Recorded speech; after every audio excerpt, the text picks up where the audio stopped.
Hi everybody. Today I am going to be making my friend Tomi's recipe for buttermilk biscuits. They always go over really well, and anytime I've shared them on social media, everybody always wants to know the recipe. So I am going to make them today, and I will share the recipe down in the comments, complete with the funny things my friend Tomi has to say about how you should make these biscuits. Hopefully you guys can get a good view of what I'm doing here. I'm still trying to figure out how to set up these different angles. But anyway, I am going to be doubling this recipe just because that's the way it needs to be done in my family. So anyway, we are going to add, the recipe is 2 cups of flour. This is 4 of all-purpose, a teaspoon of salt, and 4 teaspoons of baking powder. And we're gonna stir it up a little bit. And then we need to add a half a stick of butter, or 1 stick, if you're me, which I didn't have this ready. I did stick it in the freezer just for a few minutes to make sure it was good and hard. This type of butter melts pretty fast, and I am going to use a grater to grate it right into the butter so it just works better. You can use a food processor or whatever. I usually just use this grater because it's faster to clean than my entire food processor.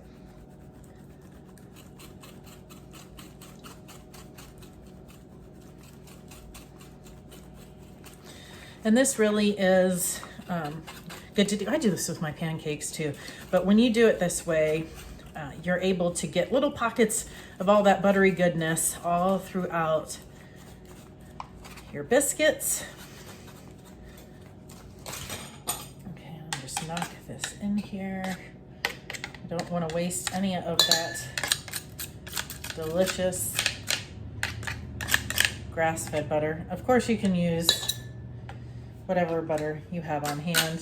This is my favorite to use right now until the possibility of ever having a cow and making my own butter.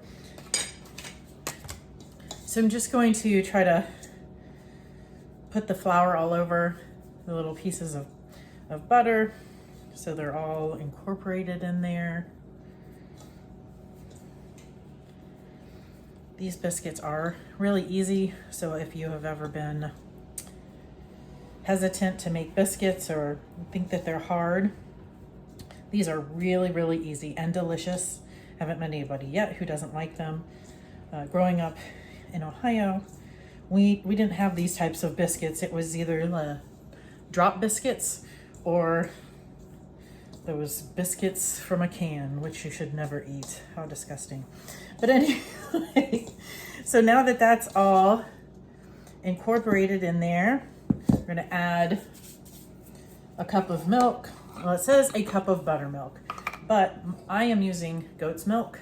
I'm currently not buying any milk in the store, so I'm not gonna add vinegar to this to try to make it sour or anything. Just using straight goat's milk, and it's delicious.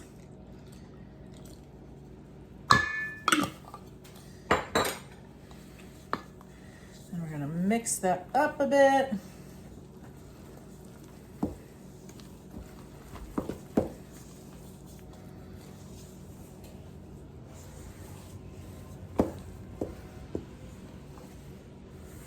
Okay, so it's a little bit shaggy, that's okay.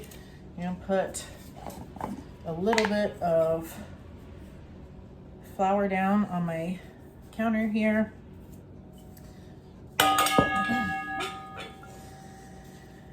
And we're going to get all of this dough out onto the counter.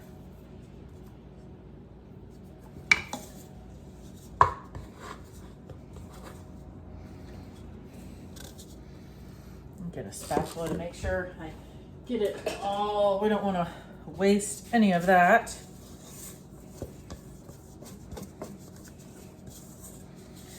I am going to make sausage gravy with these for dinner.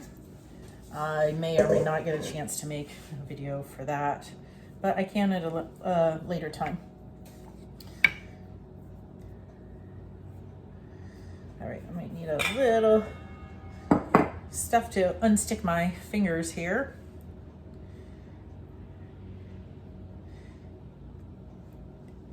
Then I am going to put a little bit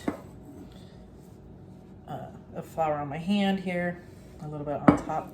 We're just going to press it a little bit. Let me push you back just a little bit, see if you can see some more.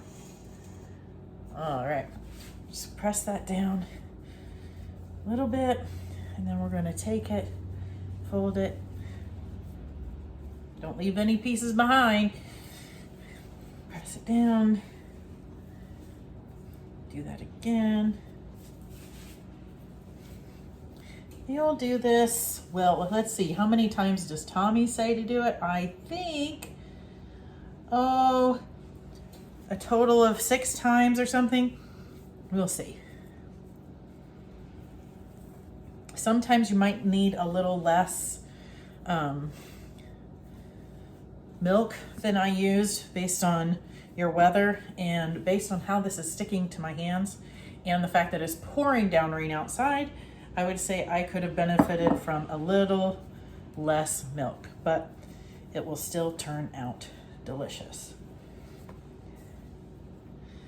I would not get hung up with how many times that you fold it over because you just want lots of yummy layers, but definitely do it at least those 4 or 5 times. I'm going to flour this underneath because in a minute I'm going to cut the biscuits and I don't want them to be sticky. So I'll put this over.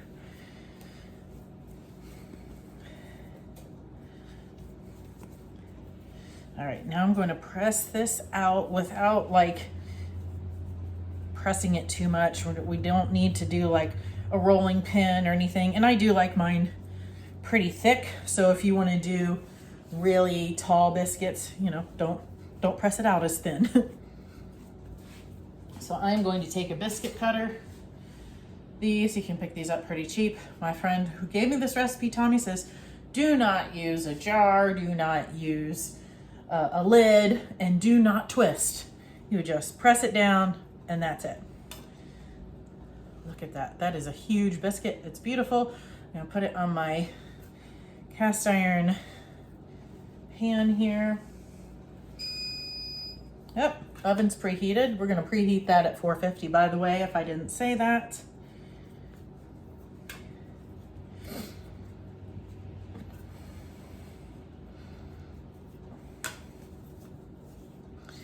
All right. Just gently. This rain is crazy. I don't know if you guys can hear it or not. It's a lot of rain. It's a little bit thinner.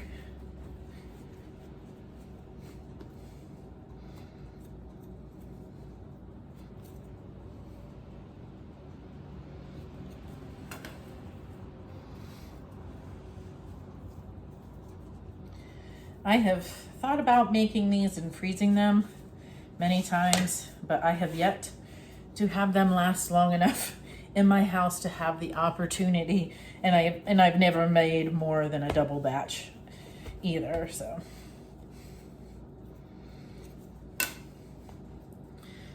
If you try freezing them, I would love to hear how they turn out. I would like to try maybe making some breakfast sandwiches with them. Look, you can see all those little pockets of butter in there. Oh, it is so delicious.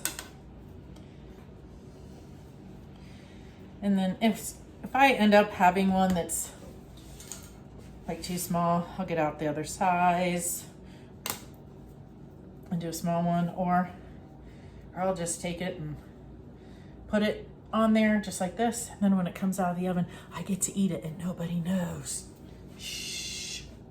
All right, I'm going to take these and I'm going to put them in the oven until they are golden brown. It will take somewhere between 12 and 17 minutes, really depending on your oven. Well, while the biscuits are going, I decided to go ahead and take video of me making the sausage.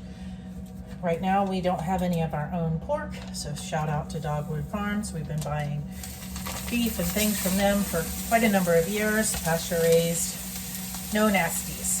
So this one is seasoned with salt, pepper, sage, but I do make my own seasoning for breakfast sausage, sage sausage seasoning, and that kind of stuff.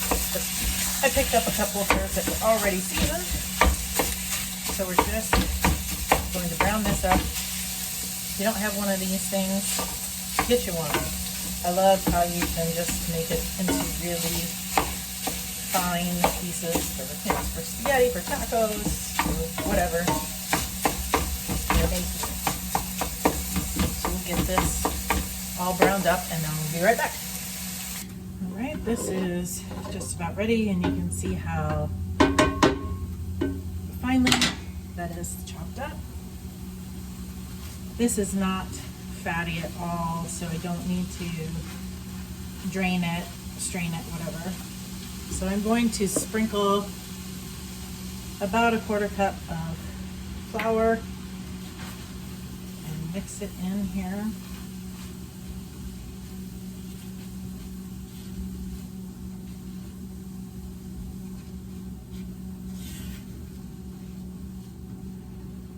Just make sure it's all stirred in. The fat absorbs that flour evenly. So there's not any chunks, because that won't be nice to eat if you have a big clump.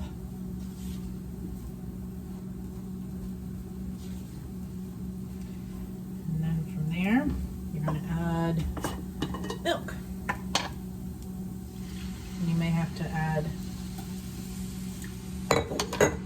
more, depending on how thin or thick that you like it. But as it warms up, it is going to thicken because of that flour. So just keep stirring it and let it thicken up, and then add more as necessary. And if you let it sit, it will thicken up too. So if you have some for leftovers, especially cold in the fridge, it will definitely be a little thicker. So you can just add some more milk or some half and half or something like that to thin it out a little bit, and then warm it back up. I'm gonna let this go for a little bit, and then I will taste it and see if it needs some salt, pepper, or whatever.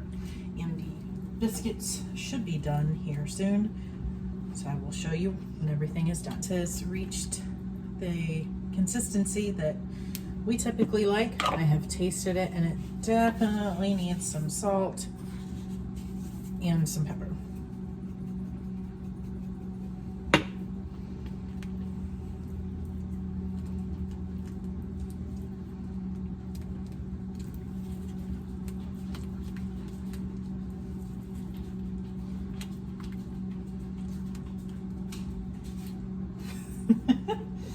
My dog has been spayed, so she is confined inside right now, and she thinks, oh, I have food. Can I have some?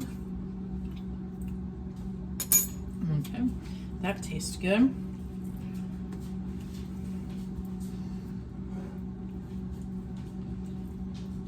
All right, I'll set that aside and check on the biscuits. The biscuits are done and they look amazing. I will be eating this little piece here in a minute, but look at all of those beautiful layers. So definitely give these a try. I'll put the recipe below. Thanks for watching and being patient while I figure out all these things like camera angles and the position of my current recording device, which is my phone. Anyway, I hope that you enjoyed this, that this will maybe help you to make another delicious meal for your family. Until next time, God bless.